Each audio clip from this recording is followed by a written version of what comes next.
guys, James Wilson-Taylor here for Roxanne. We are backstage at Reading and Leeds Festival 2021. Look who stopped by, it's the Hunna. How are you, gentlemen? You good? What up? Very good, man. Very good. Very good, thank you. Fresh from the main stage, man. I mean, this is the question that everyone's going to ask you all day, but I've got to start with it.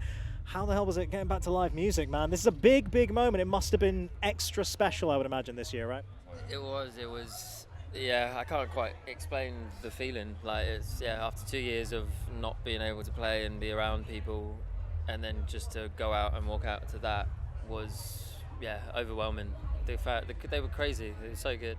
Like, absolutely buzzing. Beforehand, I was like rushing like I'd take a pill or something. I was like, heart beating out my chest. Gave me encouragement though. Yeah, we had a little speech beforehand, like, come on, boys. I actually didn't hear most of it just because my ears were in as well. But I was super in. I was like, okay, I get it. Yeah.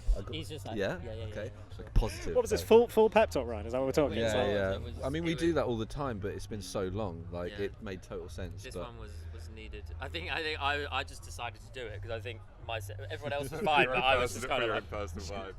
So yeah, it was good though. It got me, man. Yeah. I was like, shit, this is it, man. Pumped up, getting pumped up for it. It must have been a nice experience as well, because correct me if I'm wrong, this must be the first time playing tracks off that last record as well, or like one of the first times at least, right? I mean, it's got to be kind of surreal in a way to have had this record out, have your fans know what it's about, know these tracks a little bit, and then finally get them in the room. Did it change it at all, actually getting it in the live rehearsal space, finding new things about it a little bit? I think it was refreshing for us. We would, we've been looking forward to doing it for so long and just playing the new tracks. So, it was quite tricky picking the set list because we've got a lot of songs now, 3 albums, and kind of had to whittle it down to what we thought was best for obviously festival vibe. And some of the bangers off the new records just went down well, and I think we've just been so excited to play them and to actual people. We've done an online show, and we did a spatially distanced one last year.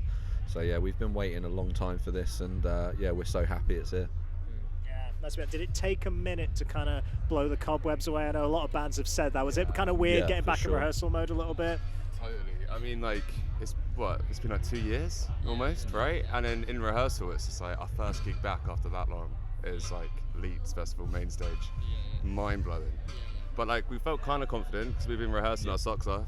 Like, we've been doing really good. So, we put the work in. Yeah, we for sure, because we knew. It means so much to us. It's funny because where we rehearse now is at Jack's house in the back of his garden, because his dad was a mastering engineer, but he's taken all of his stuff out, so now we put our stuff in.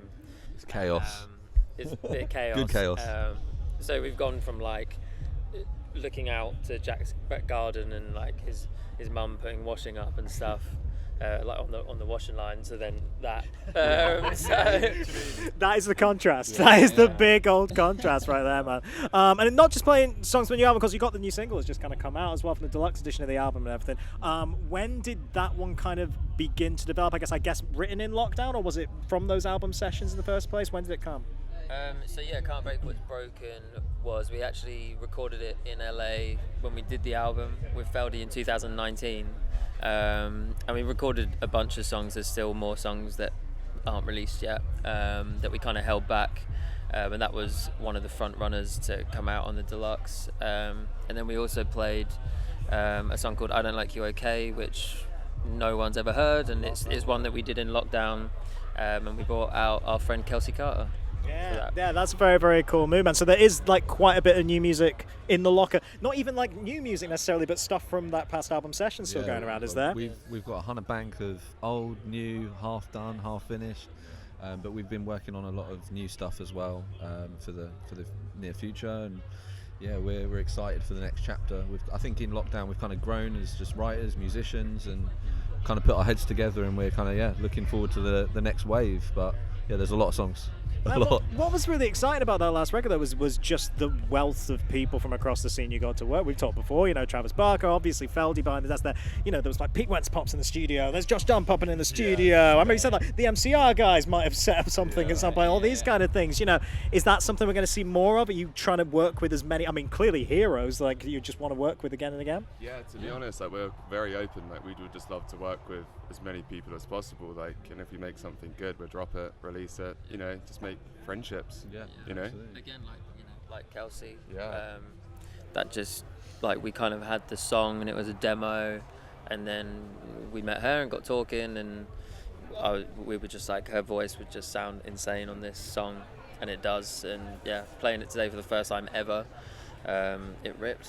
She killed your it. relationship on stage was cool. Yeah, it was like I didn't know what to expect. Before, at and all. I was looking up and watching you, and I was like, shit, I should have been. It was like, fun. do you know what I mean? That's actually the first time It's great. I've sung with someone else, right? Yeah, it is on stage. Wow. Oh yeah, that is, I think it is, yeah. First First time ever in on-stage 6 collab. years. Yeah. Because you haven't done it with them. Yeah, No, You yeah. actually haven't got that chance yet. Well, yeah, we want to work with as many people as possible, and if the chemistry's there, then yeah, it's a no-brainer for us. Like we Yeah. love so many different types of music, so yeah. Yeah, worked before, man. It's nice to see it develop. One thing I want to congratulate you on, which kind of come up in the last few weeks, I guess, She's Casual finally went gold right there, didn't it? That's a really, really nice moment, man. Really exciting. Story. Oh, go on. I only found that out because you guys put that That's out. absolutely amazing. Right? That's And so I went to good. search on Twitter and I saw the Hunna and I was like, oh, it's Roxanne, cool, legends. And it was like, congratulations to Hunna for getting gold. And I was like, what? And I text Ryan, like, dude, have we gone gold? Did we text our manager? And they looked into it and it was like, yeah, you've gone gold. We're like, what? Feel like- So thank you, Roxanne. Yeah. There we thank go. you. Yeah. Always breaking that rock news Exclusive. first. That's what we do. We're all about the breaking news, man. But that's really nice as well, because I know you've had, established career songs like that for a while, but it's just really nice when something like that connects that much, isn't it? Like Yeah, for sure. that song in particular seems to have really, really connected to a wider audience outside the scene, outside of rock, whatever you want to say, right? That's just a lovely thing, right? Yeah, for sure. Yeah, it's so since we first started, that song has just latched, like people have just latched onto it, from playing smaller venues to Brixton and stuff, and every time that song is just such a moment. But today was unbelievable, especially like with it going gold, and just after Like 2 perfect years, timing, like wasn't it? it choked me up afterwards. I almost cried on stage. Yeah, I yeah. just held it together, but it's so emotional, man. It really does mean the world to us. So. Big moments, man. Big moments. No, it's nice to see it. Well, I mean, congrats on the set today. We'll let you go and enjoy the rest of your weekend. But looking forward to seeing you guys, of course, headline tour later in the year. So that's very, very exciting. Looking forward to that. I'm sure you've got lots of big plans. In the meantime, take care of yourselves, all right? We'll see you soon. Thank you. You too. Nice man. one. All right, the Hunna, Legend. everybody.